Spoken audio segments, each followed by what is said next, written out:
What's going on, you guys? Thank you for tuning in. I can't believe I'm back here so soon again already. It's late at night. It's Sunday night. But here we are. The Canadiens have won 5 in a row, and they beat Nashville 2-1. And before we get to this game real quick, which this will be a quick one tonight for you guys, it'll be a one-taker pretty much. But before we talk about this Habs Predators game, we have to acknowledge greatness.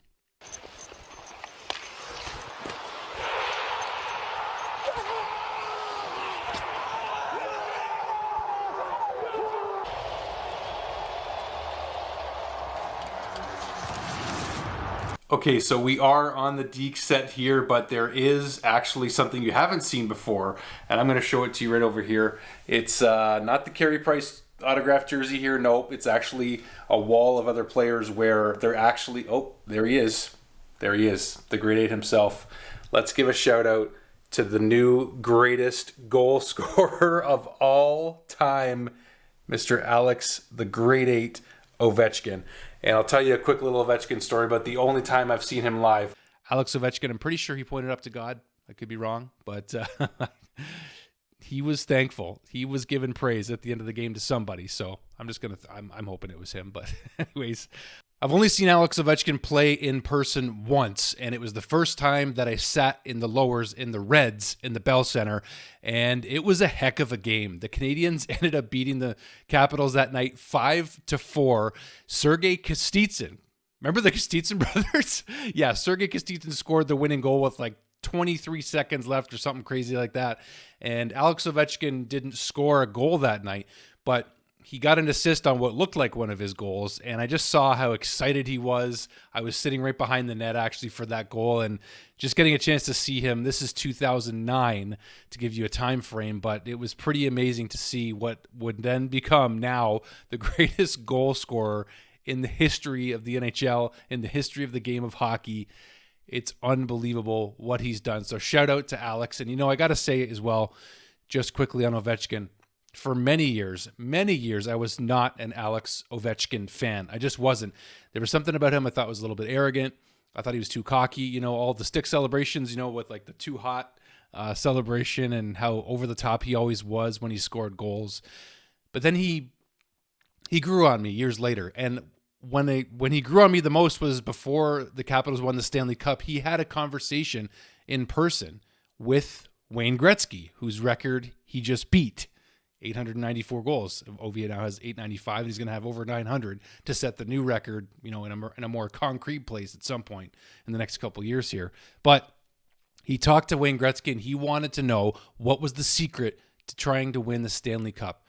That was the one thing Ovechkin absolutely, undoubtedly wanted to do. All the Crosby-Ovechkin comparisons over the years, the rivalry back and forth, and Ovi just couldn't get that cup. So after talking to Wayne, what happened? Well, he learned how to play better defensive hockey, and the Washington Capitals learned how to play team defense in those playoffs. And then in those playoffs, they actually beat Crosby and the Penguins for the first time in the playoffs, which eventually then went on to beat the Vegas Golden Knights and win the Stanley Cup. You saw the overjoyed Alex Ovechkin celebration in that moment, and finally Ovi got his cup. But yeah, I was not an Ovi fan for a long time, but he's grown on me. And the story about Alex from Niagara Falls here, where I live, who passed away years ago, who became close with Ovechkin before he passed away. And it hits home because Alex was from here. He was from our hometown, right? So Alex really has become a role model for the game of hockey. He's become a better dad.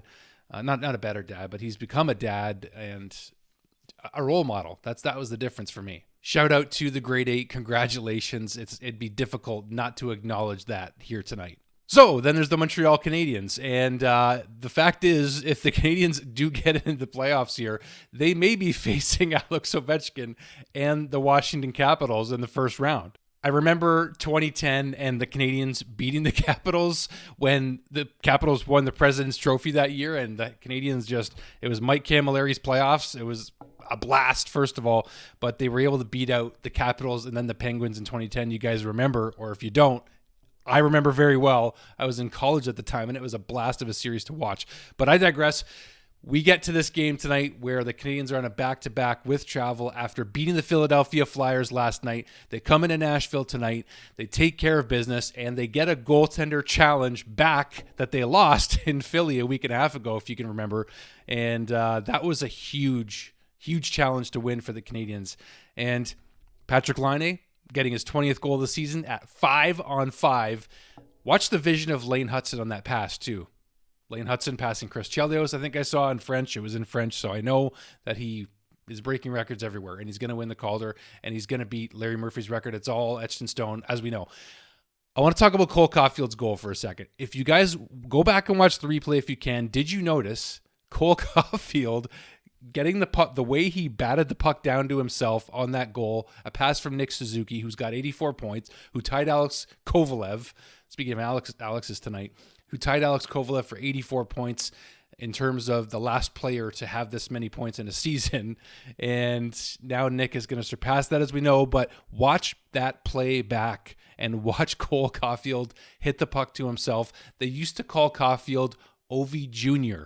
in his younger days. Yeah, look it up. It's a real thing, seriously.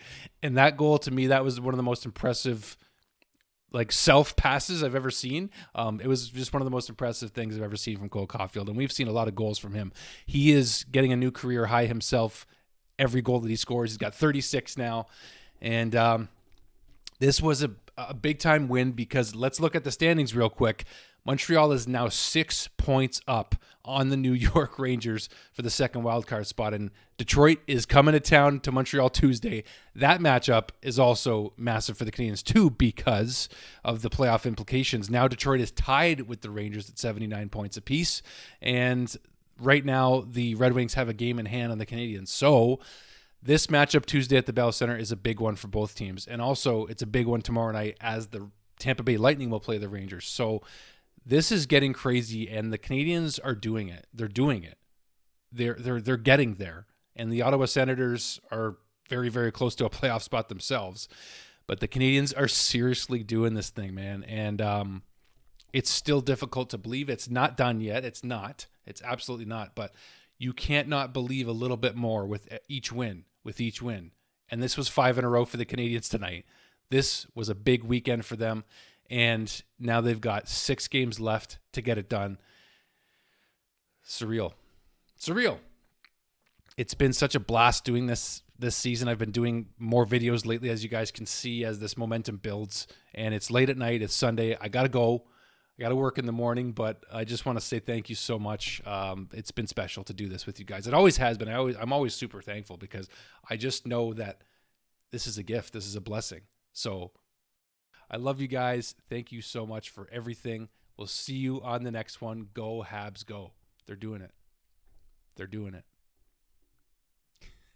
Believe it. I'm going to have to start believing it. They're doing it.